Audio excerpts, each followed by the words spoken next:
Hello and welcome back to another review, this time for The Amazing Spider-Man. Please like and subscribe if you want to see more reviews like this, and please leave a comment below letting me know if you enjoyed the film.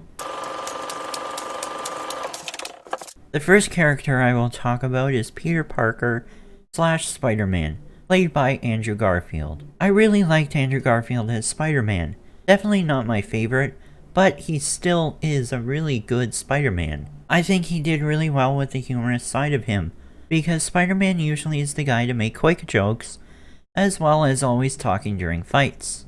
He was mostly humorous in the first part of the movie, but as the movie went on he seemed to get a lot less funny, which was a little weird to me. I think he did the best he could do as Peter Parker. I say it in this way because this version of Peter Parker didn't feel like Peter Parker at all in my opinion.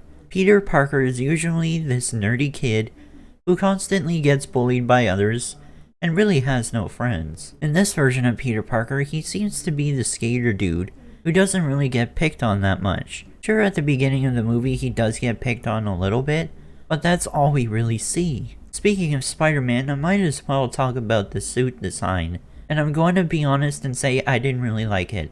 Hold on, before you get your pitchforks out, I just want to say that the only reason I don't like the suit is because of the eyes. The eyes were a really weird color, and it was just sunglasses, and for me it didn't really look accurate to what Spider-Man's outfit really is, and I don't know why they went with this design choice.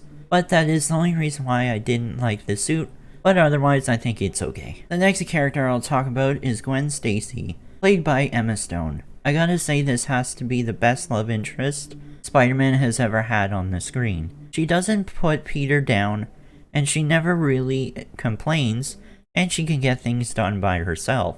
Sure, she can fight back against Peter, but she's not a jerk about it. Whereas, let's say Mary Jane in the Sam Raimi Spider-Man movies was a real jerk, but that's for a later review.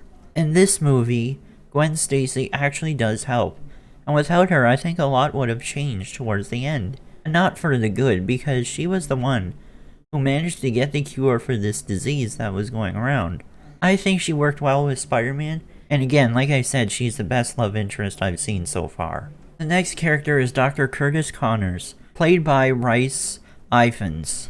In my opinion, there isn't really that much to say about his character, besides the fact that his motivation seems to not really make that much sense. I say it doesn't make sense because at the beginning of the movie, it was shown that he had to make a cure for this disease, for regeneration of the body, so he can save Norman Osborn from his disease. The other reason for this is the fact that he wants to regrow his arm, which is a very good motivation. What did not make sense about this is the fact that when he turned into the lizard, suddenly all of his motivations got really skewed. Once he turned into a lizard, suddenly he hated the human race, and wanted to turn everybody into a lizard, and for me that completely goes against what his previous motivations were. I think they try to explain this by just saying that reptiles are more aggressive, but that doesn't mean that their whole thought process changes, so I don't know why his motivations were completely changed. I also wanted to point out that I really did not like the design choice Sony went with the lizard. I'd much rather them have made this design choice rather than the choice that they made, because if they went with a comic book accurate look, then it would have honestly been a lot cooler to see. The reason why they probably didn't go with that look was because it probably looked really goofy and in concept, and so they just decided to take off the snout and just make him look like he did, which was an odd choice in my opinion. Again, we have Uncle Ben in this movie, and this time he's being played by Martin Sheen. I did like this version of Uncle Ben, but obviously nobody beats the original Uncle Ben. But I think Martin Sheen did a serviceable job. He didn't really give that much advice during the movie, but he did seem like a really good father figure, as well as the fact that he was a very understanding person. There was one inconsistency with this character. At the beginning of the movie, Peter Parker gets beaten up by Flash, and Ben doesn't really seem fazed by that. But as soon as Peter retaliates by embarrassing Flash, then suddenly it's a big problem. I just thought it was weird because the dude literally beat up Peter, and that doesn't faze you at all? Yet, when Peter does basically the same thing, then you're angry? It just seems a little weird to me. Overall, I did like this interpretation of Uncle Ben. The last character I'll talk about is Aunt May, played by Sally Field. I'm going to be honest here and say, I think she felt more like an Uncle Ben than Uncle Ben himself. I say this because she seemed to have more of an impact on Peter, and she seemed a lot more understanding of what he was going through. Sure, she wasn't in the movie that often, but when she was in the movie, she had a really good screen presence and just seemed very understanding. There's not much to say about her, but she was a good interpretation of Aunt May. I really like the fact that in this movie we see Spider-Man creating his outfit. One new thing that was introduced in this movie was Spider-Man's web shooters, and this was never seen before, so it had mixed reactions. At first I did not like the fact that he had web shooters, but after a while I got used to them, and after reading more of the comics as well as understanding how his powers work, it made a lot of sense that he has web shooters. It also feels more realistic. I understand that this is Spider-Man who literally shoots webs out of everywhere, but at least it adds some realism. I really enjoyed seeing the perspective of Spider-Man when he was swinging through the city. Just seeing him swinging around the city is fine, but when you see it through his perspective, it is exciting, because everybody always wants to know what it feels like to swing through the city like Spider-Man does. I feel like they do that perfectly in this movie, and I wish they did it a lot more. One of the best scenes in this movie, in my opinion, is when Spider-Man saves the little kid from the car. I say this because a lot of people didn't really trust Spider-Man in this movie, and having him save the little kid proved to the city that he really is there to save them and to help them as well. I really like the message behind this scene, honestly, and what the message is the fact that anyone could be Spider-Man. That might sound weird, but hear me out.